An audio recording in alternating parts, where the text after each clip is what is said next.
నమస్కారం NSTV news కి స్వాగతం. నా పేరు సంధ్య. ఇక వార్తల్లోని ముఖ్యాంశాలను ఇప్పుడు చూద్దాం. చిత్తూరు జిల్లా వి కోట పట్టణంలో వకీలిగర సంఘం ఆధ్వర్యంలో ఏర్పాటు చేసిన కెంపేగౌడ విగ్రహ ఆవిష్కరణ కార్యక్రమం శుక్రవారం అత్యంత వైభవంగా జరిగింది. ఈ కార్యక్రమానికి కేంద్ర ఉక్కు గనుల శాఖ మంత్రి హెచ్డి కుమారస్వామి, శ్రీ ఆది చుంచనగిరి మహాసంస్థాన మఠ పీఠాధిపతి శ్రీ డాక్టర్ నిర్మలానంద నాథ మహాస్వామి ముఖ్య అతిథులుగా హాజరయ్యారు. కర్ణాటక సరిహద్దులోని సుండ్రపాల్యం వద్ద అతిథులకు పలమనేరు ఎమ్మెల్యే అమర్నాథ్ రెడ్డి ఘన స్వాగతం పలికారు. అనంతరం స్థానిక ఆంజనేయ స్వామి ఆలయంలో ప్రత్యేక పూజలు నిర్వహించిన తరువాత భారీ ఊరేగింపు ప్రారంభమైంది. ఏకం నిత్యం నివలం అచలం సర్వధి సాక్షిభూతం భవాతీతం త్రిగుణరహితం సద్గురుం తం నమామి. శ్రీ విద్యాం జగతాం ధాత్రిం సర్వసుందరీం. ನಾಡಪ್ರಭು, ಧರ್ಮಪ್ರಭು, ಜ್ಞಾನಪ್ರಭು ಕೆಂಪೇಗೌಡರವರ ಪ್ರತಿಮೆಯ ಅನಾವರಣದ ಉದ್ಘಾಟನೆಯ ಪವಿತ್ರ ಕಾರ್ಯಕ್ರಮದಲ್ಲಿ ನಮ್ಮ ನಿಮ್ಮೆಲ್ಲರ ಆರಾಧ್ಯ ದೈವ ಯುಗಯೋಗಿ ಪದ್ಮಭೂಷಣ ಜಗದ್ಗುರು ಡಾಕ್ಟರ್ ಶ್ರೀ ಬಾಲಗಂಗಾಧರನಾಥ ಮಹಾಸ್ವಾಮೀಜಿಯವರ ದಿವ್ಯ ಚೇತನಕ್ಕೆ ಮನಸ ನಮಿಸಿ ಮಂಗಳನಾಥ ಸ್ವಾಮಿಗಳ ಉಪಸ್ಥಿತಿ ಇದೆ. ಕಾರ್ಯಕ್ರಮವನ್ನು ಉದ್ಘಾಟಿಸಿ ಪ್ರತಿಮೆಯ ಅನಾವರಣವನ್ನು ಮಾಡಿದಂಥ ಕೆಂಪೇಗೌಡರ ವಂಶಸ್ಥರಾಗಿ ಕರ್ನಾಟಕ ರಾಜ್ಯದಿಂದ ದೇಶವನ್ನು ಆಳುವ ಒಬ್ಬ ಪ್ರಧಾನಿಯನ್ನು ಕೊಟ್ಟಂತ ದೇವೇಗೌಡರ ಕುಟುಂಬದ ಪ್ರಸ್ತುತ ಕೇಂದ್ರ ಸಚಿವರಾಗಿರ್ತಕ್ಕಂಥ ಕುಮಾರಸ್ವಾಮಿ ಅವರು ಕಾರ್ಯಕ್ರಮ ಉದ್ಘಾಟಿಸಿ ತುರ್ತಾಗಿ ಹೊರಟಿದ್ದಾರೆ. ಕನ್ನಡ ಎದುರು ಬರುತ್ತಾ? ಯಾರಿಗೆ ಬರುತ್ತೆ ಕೈ ಎತ್ತಿ? ಥ್ಯಾಂಕ್ ಯು, ಬಹಳ ಸಂತೋಷ.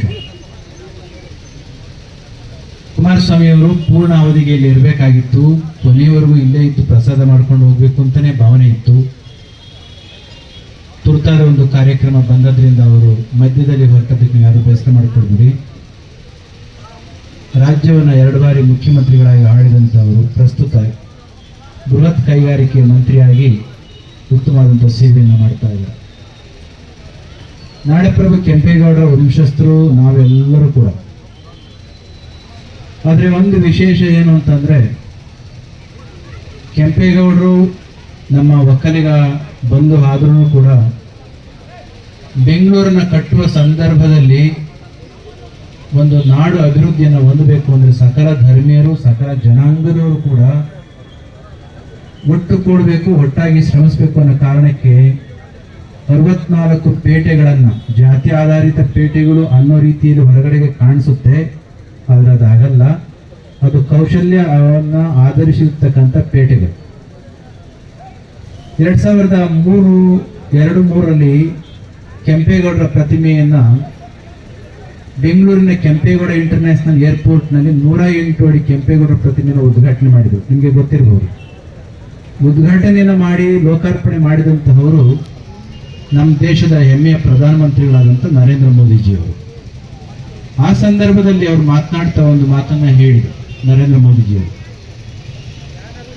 Today we are discussing and thinking so about skilling, reskilling and upskilling, but fortunately today we have unveiled the 108 feet tall statue of Kempegowda who founded Bangalore.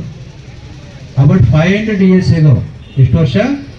500 ವರ್ಷಗಳ ಹಿಂದೆನೇ ಕೆಂಪೇಗೌಡರು ಇವತ್ತು 500 ವರ್ಷಗಳ ನಂತರ, ಇದು ಪ್ರಧಾನಮಂತ್ರಿಗಳ ಮಾತು ನಾನು ಹೇಳ್ತಾ ಇದ್ದೀನಿ, 500 ವರ್ಷಗಳ ನಂತರದಲ್ಲಿ ನಾವು ಕೌಶಲ್ಯದ ಬಗೆಗೆ ಏನು ಮಾತನಾಡ್ತಾ ಇದ್ದೀವಲ್ಲ, ಈ ಕೆಲಸವನ್ನ ಕೆಂಪೇಗೌಡರು 500 ವರ್ಷದಿಂದನೇ ಮಾಡಿಬಿಟ್ಟಿದ್ರು. ಅವರು ನಮ್ಗೆಲ್ಲರಿಗೂ ಕೂಡ ಆದರ್ಶಪ್ರಾಯವಾಗಿರ್ತಕ್ಕಂಥ is a pioneer in the field of the skill development ಅಂತ ಹೇಳಿ. ತಿರುಪತಿ ಬೆಟ್ಟದ ತುದಿಯಲ್ಲಿ ಅವತ್ತು ದೊಡ್ಡ ಗುರುಗಳು ಬೆಂಗಳೂರಿನ ಹೆಲಿಕಾಪ್ಟರ್ನಲ್ಲಿ ನಮ್ಮ ತಿರುಪತಿ ಏರ್ಪೋರ್ಟ್ನಲ್ಲಿ ಇಳಿದು ಹೋಗಬೇಕಾದ್ರೆ ಗುರೂಜಿ ಹೊರಟ ಕಾರು ಅಮರನಾಥ್ ರೆಡ್ಡಿಯವರ ಕಾರು. ಅವರು ಮುಂದೆ ಕೊಡ್ತಿದ್ರು, ನಾನು ಹಿಂದೆ ಕೊಡ್ತಿದ್ದೆ ದೊಡ್ಡವ್ರ ಜೊತೆಯಲ್ಲಿ. ಅಮರನಾಥ್ ರೆಡ್ಡಿಗೆ ಹೇಳಿದರು, ನೋಡಪ್ಪ, ಯಾರು ಅನ್ಯತೆ ಭಾವಿಸ್ಲಿಕ್ಕೆ ಹೋಗ್ಬೇಡಿ. ಹೇಳಿ ಕೇಳಿ ನಮ್ಮ ತಿರುಪತಿ ಬೆಟ್ಟ ಇದೆಯಲ್ಲ, ಪುರಾಣದ ಕಾಲದಲ್ಲಿ ಇದು ಭೈರವನ ಬೆಟ್ಟ ಆಗಿತ್ತು, ಗೊತ್ತಾ ನಿಮಗೆ? ಯಾವಾಗ ಭೃಗು ಮಹರ್ಷಿ ಬಂದು ಈ ತ್ರಿಮೂರ್ತಿಗಳಲ್ಲಿ ಸರ್ವಶ್ರೇಷ್ಠ ಯಾರು ಅಂತ ಪರೀಕ್ಷೆ ಮಾಡಲಿಕ್ಕೆ ಹೊರಟಾಗ, ಆ ಕಥೆ ನಿಮಗೆ ಗೊತ್ತಲ್ವಾ? ಆ ಸಂದರ್ಭದಲ್ಲಿ ಗೊತ್ತಿಲ್ವಾ ಕಥೆ ನಿಮಗೆ? ಎಷ್ಟು ಜನ ಗೊತ್ತು ಕೈ ಐತಿ? ಗೊತ್ತಿಲ್ಲ ಅಂದ್ರೆ ಕತೆ ಹೇಳ್ತೀನಿ, ಗೊತ್ತಿದ್ರೆ ನಾನು ಹಾಗೆ ಮುಂದಕ್ಕೆ ಹೋಗ್ತೇನೆ. ಬಹಳ ಬುದ್ಧಿವಂತರಿದ್ದೀರಿ. ಇದು ಕತೆ ಗೊತ್ತು, ಹೇಳ್ತೇನೆ. ನಿಮಗೆ ಗೊತ್ತಿದೆ, ಆ ದೇವಲೋಕದಲ್ಲಿ ಒಂದು ದೊಡ್ಡ ಯಾಗ ಮಾಡ್ತಾ ಇರ್ತಾರೆ, ಹೌದಾ? ಯಾಗ ಮಾಡಿದ್ಮೇಲೆ ಯಾಗದ ಅಂತಿಮ ಫಲವನ್ನ, ಕಲ್ಮಿನೇಷನ್ ಫ್ರೂಟ್ ಅಂತ ಕರಿತೀವಲ್ಲ, ಆ ಯಾಗದ ಎಸೆನ್ಸ್ ಅನ್ನ ಯಾರಿಗೆ ಕೊಡಬೇಕು ಅಂತ ಯೋಚನೆ ಮಾಡ್ಬೇಕಾದ್ರೆ ಅವ್ರು ಯೋಚನೆ ಮಾಡಿದ್ರು ಒಂದು ಯಾರಿಗೆ ಕೊಡಬೇಕು ಅಂತ. ಕೊನೆಗೆ ತ್ರಿಮೂರ್ತಿಗಳಿಗೆ ಕೊಡಬೇಕು ಅಂತ ಯೋಚನೆ ಮಾಡಿದ್ರು. ಯಾರ್ಯಾರು ತ್ರಿಮೂರ್ತಿಗಳು? ಬ್ರಹ್ಮ, ವಿಷ್ಣು, ಮಹೇಶ್ವರ. 3 ಜನಕ್ಕೆ ಕೊಡಬೇಕು. 3 ಜನದಲ್ಲಿ ಯಾರೋ ಒಬ್ರಿಗೆ ಕೊಡಬೇಕು. ಒಬ್ರಿಗೆ ಕೊಟ್ಟರೆ ಒಬ್ಬರಿಗೆ ಬೇಜಾರಾಗುತ್ತೆ, ಒಬ್ಬ ಬರಲ್ಲ, ಬೇಜಾರು ಮಾಡ್ಕೋತಾರೆ. ಅದಕ್ಕೋಸ್ಕರ ಅವ್ರೇನ್ ಮಾಡಿದ್ರು, ಈ 3 ಜನದಲ್ಲಿ ಶ್ರೇಷ್ಠ ಯಾರು ಅಂತ ತಿಳ್ಕೊಂಡು ಬರ್ಲಿಕ್ಕೆ ಅಂತ ಒಬ್ಬ ಋಷಿಯನ್ನ ಕಳಿಸ್ಕೊಡ್ತಾರೆ. ಯಾರನ್ನ ಕಳಿಸ್ತಾರೆ? ಭೃಗು ಮಹರ್ಷಿಯನ್ನ ಕಳಿಸ್ಕೊಡ್ತಾರೆ. ಹೇಳಿ ಕೇಳಿ ಕೋಪಿಷ್ಟ ಮನುಷ್ಯ. ಅವರು ಫಸ್ಟ್ ಎಲ್ಲಿಗೆ ಹೋಗ್ತಾರೆ? ಕೈಲಾಸಕ್ಕೆ ಹೋಗ್ತಾರೆ. ಆ ಕೈಲಾಸದಲ್ಲಿ ಈಶ್ವರ ಕಲ್ಲಿನ ತರ ಕುಳಿತುಬಿಟ್ಟಿದ್ದ. ಹೀಗೆ ಕಲ್ಲಿನ ತರ ಕುಳಿತಿರ್ತಕ್ಕಂಥ ಈಶ್ವರನ ನೋಡಿ ನಾನು ಬಂದ್ರೂ ಕೂಡ ರೆಸ್ಪೆಕ್ಟ್ ಕೊಡ್ಲಿಲ್ಲ ಅಂತ ಹೇಳಿ ಶಾಪ ಕೊಟ್ಟನಂತೆ.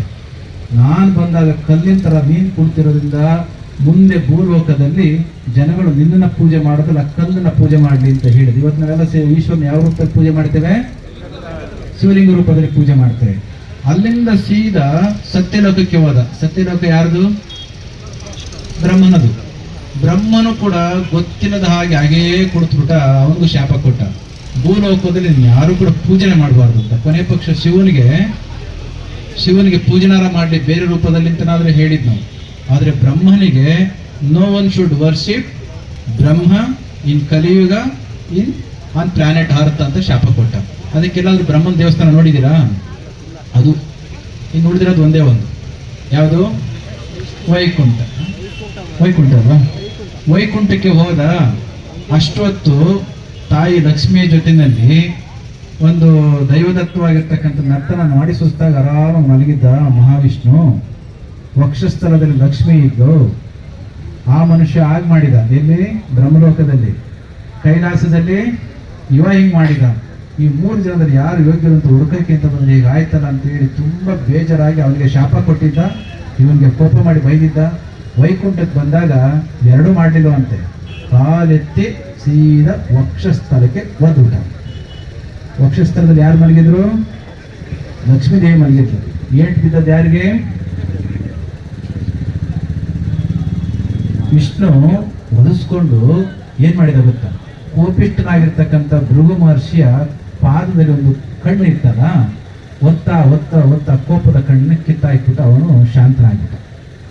ನಾನು ಒದ್ರೂ ಕೂಡ ಇವ ಇಷ್ಟೊಂದು ಶಾಂತಿಯಿಂದ ನನ್ನ ಪಾದ ಸೇವೆ ಮಾಡ್ತಾವನಲ್ಲ ಅಂತ ಹೇಳಿ ಇವನೇ ಸರ್ವಶ್ರೇಷ್ಠ ಅಂತ ಹೋಗಿ ಋಷಿಗಳಿಗೆ ಹೇಳಿದ.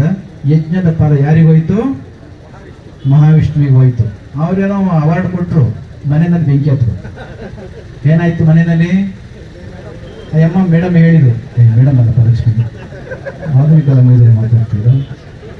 ಲಕ್ಷ್ಮೀದೇವಿ ಹೇಳಿದ್ರು, ಅಲ್ಲ ನಿನ್ನ ಜಗತ್ತೆಲ್ಲ ಪೂಜೆ ಮಾಡ್ತಾರೆ ಅಂತ ನಾನು ನಿನ್ನ ಮದುವೆ ಆದ್ರೆ ನೀನು ಎಲ್ಲರ ಹತ್ರನು ಒದಿಸ್ಕೊಂಡು ಕುತ್ಕೊಳ್ತೀಯಲ್ಲ, ನೀನು ನನ್ನ ಹೆಂಗಿರೋದು ಕೋಪ ಮಾಡ್ಕೊಂಡು ಮುನ್ಸ್ಕೊಂಡು ಭೂಲೋಕಕ್ಕೆ ಬಂದ್ಬಿಟ್ಟು ತಾಯಿ. ಗಂಡಸರಿಗೆ ಅನ್ಸುತ್ತೆ ಒಮ್ಮೊಮ್ಮೆ, ಹೆಣ್ಮಕ್ಳನ್ನ ತವ್ರ ಮನೆಗೆ ಹೋದ್ರೆ ಬಹಳ సంతోష ఆಗುತ್ತೆ 1-2 ದಿನ. ఆమె ఏనాಗುತ್ತೆ? అదే విధంగా ఈ రోజు కెంగారులోకి వెళ్తే కెంగారులో ఉండేటువంటి మొత్తం ఇన్స్టిట్యూషన్స్ అన్ని ఇన్స్టిట్యూషన్స్ అక్కడే ఉన్నాయి.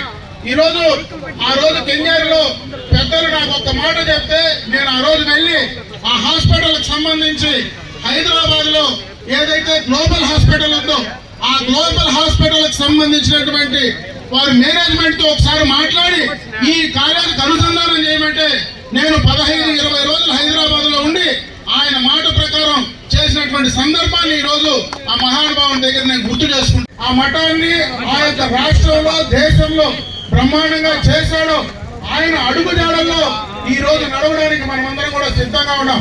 ఈ రోజు బ్రహ్మాండమైనటువంటి మన కెంపేగౌడ గారి విగ్రహాన్ని మనం ఆవిష్కరించాం. కెంపేగౌడ గురించి 2 మాటలు చెప్పాలి. ఈ రోజు బెంగళూరులో ఆ బెంగళూరు సిటీ గతంలో ఏదైతే బెంగళూరు పట్టణంగా అభివృద్ధి చెందిందో దానికి కారకులు కెంపేగౌడ గారి ఆలోచన అని చెప్పి సందర్భంగా కూడా ఒకసారి గుర్తు చేస్తా ఉన్నా. ఎందుకంటే నేను బెంగళూరులో చదివాను కాబట్టి నాకు తెలుసు. ఈ రోజు బెంగళూరులో మనకు బసవని గుడికి పోతే బ్రహ్మాండమైనటువంటి పెద్ద మన బసవని విగ్రహం ఒకే శిలతో తయారు చేసినటువంటి విగ్రహం ఉంది. ఆ విగ్రహాన్ని తయారు చేసినటువంటి వ్యక్తి కెంపేగౌడ గారు. ఈ రోజు బెంగళూరులో మనకు అల్సూర్ లేక్ ఈ రోజు బ్రహ్మాండంగా డెవలప్ చేస్తా ఉన్నారు. హెపాలపతో లేక్ బ్రహ్మాండంగా ఉంది. ఇవన్నీ కూడా డెవలప్ చేశారు, ముందు చూపుతో చేశారంటే అటువంటి కెంపేగౌడ గారిని ఈ రోజు విగ్రహావిష్కరణ ద్వారా ఆయన ఆలోచనలు ఏ రకంగా ఉన్నాయి, భవిష్యత్తు ఏ రకంగా ఉంటుందనేటువంటి విషయాన్ని కెంపేగౌడ గారు మన సమాజానికి 100 సంవత్సరాలు దాటినా ఆ సమాజానికి తెలియజెప్పే ప్రయత్నం చేస్తున్నారు. కాబట్టి ఈ సందర్భంగా ఒక మాట చెప్పే ప్రయత్నం చేస్తున్నా. అదేవిధంగా వారి అమృత హస్తాలతో ఈ రోజు బాలగంగాధర స్వామి గారు పైన ఉన్నారు. ఆయన దీనెల్లి మనందరికీ కావాలి. నాకు ఆ మఠంతో దాదాపు 35 సంవత్సరాలుగా సంబంధాలు ఉన్నాయి. ఆయన ఒకే కోరిక జీవితంలో నన్ను కోరారు.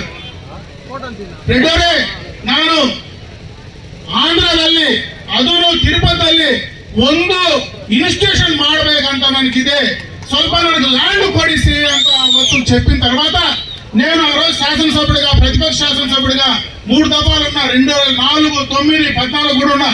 ఆ రోజు ఆయన బతికిన రోజులు నేను ప్రైవేట్ ల్యాండ్ పొందామని చూస్తే ఆ రోజు చేయలేకపోయా. 2017లో నేను మంత్రి అయిన తర్వాత మొట్టమొదటిగా క్యాబినెట్ లో పెట్టి ఈ రోజు మనకి ఏదైతే తిరుపతిలో ఎయిర్పోర్ట్ పక్కన బీజేఎస్ ఇన్స్టిట్యూషన్ ఆ రోజు మేము పర్టికులర్ గా తీసుకొచ్చినటువంటి సందర్భాన్ని గుర్తు చేస్తా ఉన్నా. ఆ రోజు మా ముఖ్యమంత్రి గారు అడిగారు, నువ్వేంతో బీజేఎస్ అంటా ఉన్నావు, బీజేఎస్ అనేది ఏంటి అసలు, ఆ బాలగంగాధర స్వామి మట్టేంది నాకేం తెలియదంటే అది కర్ణాటకలో చాలా పెద్ద ప్రజలకు పేదలకు సేవ చేసే మఠం.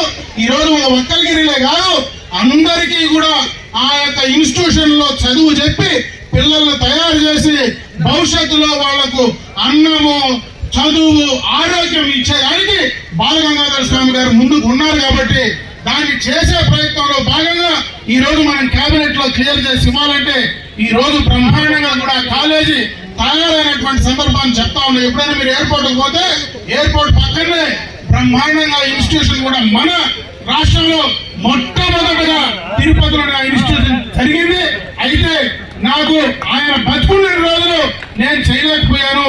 ఆయన చనిపోయిన తర్వాత నేను చేసే అవకాశం దొరికింది. కాబట్టి ఆ భగవంతుడు కానీ అదేవిధంగా బాలగంగాధర స్వామి అందరినీ కూడా చల్లగా చూడాలని చెప్పి నేను మనస్ఫూర్తిగా కూడా కోరుకుంటూ ఎక్కువ సమయం నేను తీసుకోలేదు. ఎందుకంటే ఈ రోజు చాలా కార్యక్రమాల పైన వాళ్ళు తొందరలో ఉంటారు.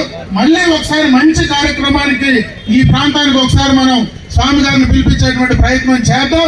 ఈ రోజు వాళ్ళ అమృత హస్తాలతో బ్రహ్మాండంగా ఈ కార్యక్రమాన్ని చేశారు. మనం ఆంధ్రలో ఉన్న రేపు కర్ణాటకలో అంటే మనం ఊరు దాటుతానే కర్ణాటకకు పోవాలి. మనకి ఏ చదువు ఉన్నా కర్ణాటకనే, మనకి ఏదైనా వ్యాపారాలు చేసుకోవాలన్నా కర్ణాటకనే.